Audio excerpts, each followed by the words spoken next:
Hello, welcome to Simran coaching classes. आज हम discuss करेंगे क्लास 10 साइंस चैप्टर में chemical reaction and equations. Chemical reaction सबसे पहले क्या देखेंगे हम? Chemical reaction. केमिकल रिएक्शन क्या है? रासायनिक अभिक्रिया। पहले रासायनिक को छोड़िए, अभिक्रिया पर डिस्कस करते हैं। अभिक्रिया क्या होती है? क्रिया, अभिक्रिया एक ऐसी क्रिया जो कुछ ना कुछ परिवर्तन लाए, कुछ ना कुछ चेंजिंग कि वह क्रिया जिसके होने पर कुछ ना कुछ चेंजिंग हो। क्या चेंजिंग होती है? हम अपने दैनिक जीवन में क्या देखते हैं कि कुछ ना कुछ परिवर्तन होता है। वो क्या परिवर्तन होता है?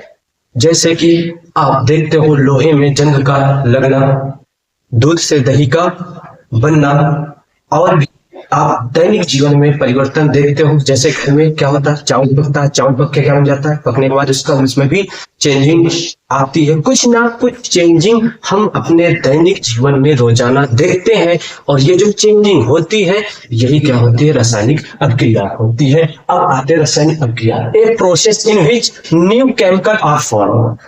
एक ऐसा प्रोसेस जिससे एक नए केमिकल का क्या हो, बने, नया केमिकल प्राप्त हो, नया केमिकल प्राप्त हो। एक ऐसा फॉर्म, एक ऐसा प्रोसेस जिसके दौरान क्या हो, केमिकल उसमें इन्वॉल्व और एक नए प्रकार के केमिकल का क्या हो, उत्पादन। जैसे यहाँ पर हम देखेंगे क्या है, हाइड्रोजन। क्या है? हाइड्रोजन। और यहाँ पर क्या है, ऑक्सीजन। ये भिन्न भिन्न प्रकार के दो है आपके पास गैस, और दोनों फॉर्म किया। क्या फॉर्म किया?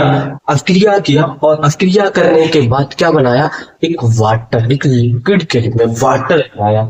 यही क्या होती है? आपकी रासायनिक अभिक्रिया होती है। चलिए फिर हम नेक्स्ट टॉपिक आते हैं, केमिकल इक्वेशन। केमिकल इक्वेशन क्या होता है? केमिकल इक्वेशन बेटा क्या होता है? इक्वेशन जो हमने अभी रासायनिक अभिक्रिया पढ़ी, ये जो हमने रासायनिक अभिक्रिया की, एक ऐसा प्रोसेस जिसमें कुछ ना कुछ चेंजिंग होकर कुछ नया पदार्थ बना।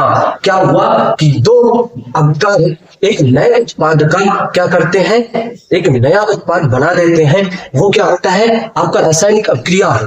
अब वही रासायनिक अभिक्रिया को जो हम बड़े बड़े अक्षरों में लिखते हैं, उसको न लिख करके उनके सूत्रों और प्रतीक चिन्हों के द्वारा प्रदर्शित करना क्या होता है? केमिकल इक्वेशन होता है। Simple representation of chemical reaction. Simple representation of chemical reaction with symbol and formula. उसके प्रतीक चिन्हों और सूत्रों के द्वारा ही प्रदर्शित करना क्या होता है? Chemical equation. यहाँ जैसे देखते हैं, यह क्या है? जिंक है, ये क्या है? क्लोरीन है, और ये क्या है? आपका हाइड्रोक्लोरिक अम्ल है, ये जिंक क्लोराइड है, ये क्या है? हाइड्रोजन है। इसको शब्दों में न लिख करके हमने उनके प्रतीक चिन्ह और उनके सिंबल के साथ लिखा है। जिस प्रकार से लिखना ही क्या होता है? रासायनिक समीकरण होता है। और इधर जो रासायनिक ये रिएक्टेंट होता है अभिक्रिया। क्या होता है? अभिक्रिया। और प्रोडक्ट मतलब होता है उत्पाद। क्या होता है बेटा? उत्पाद। अब देखिए, ये जो रासायनिक अभिक्रिया होती है, इससे क्या होता है? प्रतीक चिन्ह है। जो अभिक्रिया क्या होती है? जो रासायनिक समीकरणों में, जो रासायनिक समीकरणों में या रासायनिक अभिक्रिया में भाग लेते हैं, उन्हें क्या कहते हैं? हम अभिक्रिया कारक कहते हैं। क्या कहते हैं? अभिकारक कहते हैं। क्या कहते हैं बेटा? अभिकारक। और जो उस अभिकारक के होने वाले परिवर्तन के बाद एक नया पदार्थ बनता है, एक नए प्रकार का प्रोडक्ट प्राप्त होता है, उससे हम क्या कहेंगे? उत्पाद कहेंगे। क्या कहेंगे? उत्पाद कहेंगे। अब आएंगे इस पर कुछ और एग्जांपल ले लेते हैं। जैसे Mg plus magnesium plus oxygen, ये क्या बना देता है बेटा? मैग्नीशियम ऑक्साइड बना देता है। इसी प्रकार से और भी एग्जाम्पल हैं जो हम प्रतीक चिन्हों के द्वारा क्या करते हैं? उनको फॉर्म करते हैं, उनको डिनोट करते हैं, उनको प्रदर्शित करते हैं, रिप्रेजेंट करते हैं। वही क्या होता है? आपका रासायनिक समीकरण, केमिकल इक्वेशन होता है। चलिए अब कुछ बातें समझते हैं कि रासायनिक अभिक्रिया के दौरान कौन कौन से परिवर्तन होते हैं। रासायनिक अभिक्रिया के दौरान होने वाले परिवर्तन। रासायनिक अभिक्रिया करते टाइम जो मतलब चेंजिंग होती है वो कौन कौन सी होते हैं, हम उनको फैक्ट्स से समझते हैं। किससे समझते हैं बेटा? फैक्ट्स से।